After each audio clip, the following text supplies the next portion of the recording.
next year. They said it. I know. Me. They said it. I know, but I can't see it. I can't see it making sense for anybody involved. It's an interesting thing if you think that, because you said there's a comment you made, and we're going to get to this situation with a QB asking out here.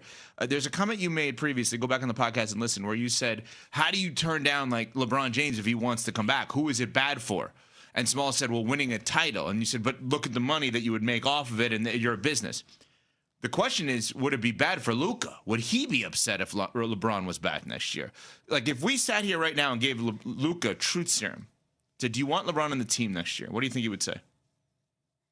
I don't think he'd give you a direct answer, which is an answer in and of itself.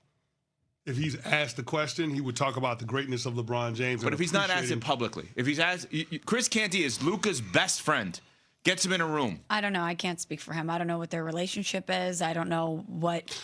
But here's the thing, Evan. It doesn't matter what Luka wants as much as it matters about doing right by him and maximizing the window that you have as a franchise with him as your centerpiece. Sometimes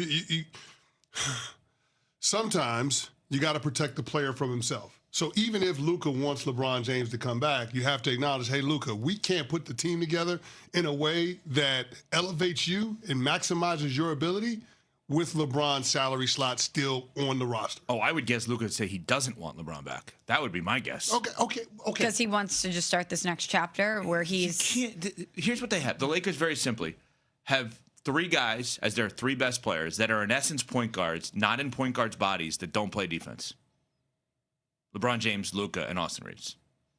When I say point guard, I mean old school definition of ball in your hands to start a possession. Right? That doesn't mean necessarily pass first, but in some cases it is. Yeah. But it's just ball in hands most of the time to start a possession. Yeah. They have three guys who play point guard, none in a point guard body, and none who can guard a point guard. Not ideal.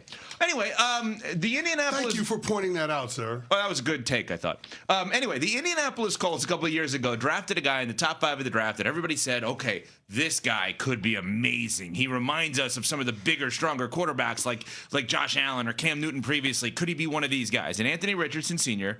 Was the quarterback and is with the Indianapolis Colts. And he's had moments where... not terrible. I mean, if you look at the 17 games he's played, 15 starts, the team in those starts is 8-7, winning record. Okay? He has 11 touchdowns passes, 13 interceptions, 10 rushing touchdowns. So, all right, not the worst numbers we've ever seen. He's got the tap out, right? He did that where he's got to come out of the game. Got the orbital injury, unfortunately, before a game this year where he got hurt, where he couldn't play because of an eye injury. And yesterday, it was made known that Anthony Richardson has been granted permission to seek a trade. Does anyone want him, and did the Colts ruin this thing with Anthony Richardson? Oh, somebody's going to want him. You're talking about a top 5 pick that has a ton of talent, and he's 23 years old. We knew coming out of Florida that he wasn't a finished product, and it was going to take some time until we saw the best of Anthony Richardson. I just think he got thrust into a situation a lot earlier than expected, and it was put in a spot where he wasn't prepared for it. So I do think he could benefit from going somewhere, taking a beat, lowering the expectations just a notch so he can learn the NFL game in a way that he hasn't had an opportunity to behind a veteran player that understands what it means to do this job week in and week out. He needs to go to football school. And I'm not talking about from an X's and O's standpoint as much as I'm talking about from a professionalism standpoint. That's what he needs. And so you would hope that the team that takes a chance on him is a team that has an unquestioned starter that's already in place and that has the infrastructure that is capable of being able to develop people. Mm-hmm. That's what I'm hoping for Anthony Richardson in his career moving forward, because I'm rooting for this young man. I'm hoping that at some point we'll be talking about a Sam Darnold-type turnaround when it comes to Anthony Richardson's career trajectory. And in this post-Sam Darnold winning a Super Bowl world, people are going to want to take a chance on somebody that does have those physical tools that maybe wasn't put in the right situation more than ever. It's already a league that has a quarterback scarcity problem. Anthony Richardson, I don't know if I can think of anyone in recent memory where people fell in love with the physical tools and just the raw athleticism in a player more than they have with Anthony Richardson. We knew that he didn't have that body of work coming out of college. For a lot of teams, it did not matter because of what they saw in him, the potential that they saw with the physical gifts that he has. And to me, it's a completely incomplete picture with him. As CeCe mentioned, he's only 23 years old, and he still, in his NFL career, has not played a lot of football. He missed 13 games because he had that shoulder surgery in 2023 because of a variety of injuries, 4 games in 2024. And Ev, as you mentioned, he had that freak accident with the orbital bone injury that put him on injured reserve last season. So we don't know what Anthony Richardson is yet. We don't know what he can turn into. And I'm sure there is some team out there that sees what he's capable from a physical standpoint that is really going to want to take a chance on him. If I was his agent, if I was in his family, his inner circle, whatever his advisory team would be, I would have that tough conversation with him. And I would say, we want you to go somewhere for your sake where you have no chance of starting. So like Minnesota has been mentioned because there's an NFL Films clip at the end of a game with the Colts and the Vikings where Kevin O'Connell kind of puts his arm around him and says, like, you're going to be good in this league. Like, don't lose sight of that. So, Minnesota, he has a chance of starting there. Not ready for that. The Colts screwed him up. You don't have, just because you're drafted into the league in the first round doesn't mean you have to start game 1 or year 1, right? Yeah. Like I'm starting to come around the idea that the Raiders should keep Geno Smith and start him right off the bat. Now, Mendoza may start game 2, whatever it is, but like you don't have to start the rookie quarterback. So when I think about a destination for Anthony Richardson, I think about Buffalo. I also, by the way, let me also say physical body type. I want a starter that physically is big, that he can look at and say, that resembles me a little bit, right? Like I would Philadelphia.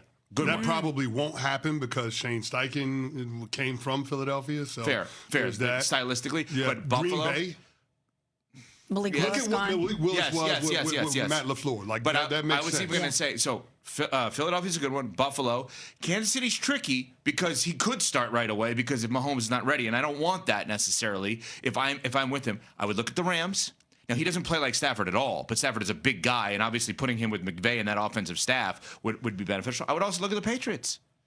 He's not going to start there. And attaching yourself to Josh McDaniels, who's done wonders with quarterbacks, this is like, if you are someone around Anthony Richardson that cares, get him somewhere, as CeCe said, that's a football school. You didn't even mention Baltimore. Another great one. He's no chance of starting there. No, and Tyler but that's Huntley's a good thing. Agent, so, what about the Steelers? No, he has a chance of starting. Not if Rodgers comes back, he does. Yes, he does. I don't think so. But Mike McCarthy historically brings out the best in quarterbacks. Yeah. You have a stable organization. Aaron Rodgers, to his credit, has been great at mentoring young quarterbacks. All the focus is going to be on Aaron Rodgers. Anthony Richardson can kind of sit back and chill and observe and learn. I get it. That one feels a little bit less comfortable. And this is not a shot at Rodgers because I do agree with you. Jordan Love would swear by him. Will Howard has already spoken publicly about him. I just think when you're 40, Zach Wilson, too, with the Jets. Less. But I'm just saying, at the time, there was 42-year-old, I'm just going to assume is more likely to get hurt. Anthony Richardson was done wrong by the Colts. You could say he did wrong to the Colts, but Anthony Richardson was done wrong by the Colts because he had to play. When you have a guy with that little experience coming out of college, you got to give him time. But think about the Colts. You know the sad part about what you just said is that regime put him in there because they were worried about losing their jobs. And they're still there.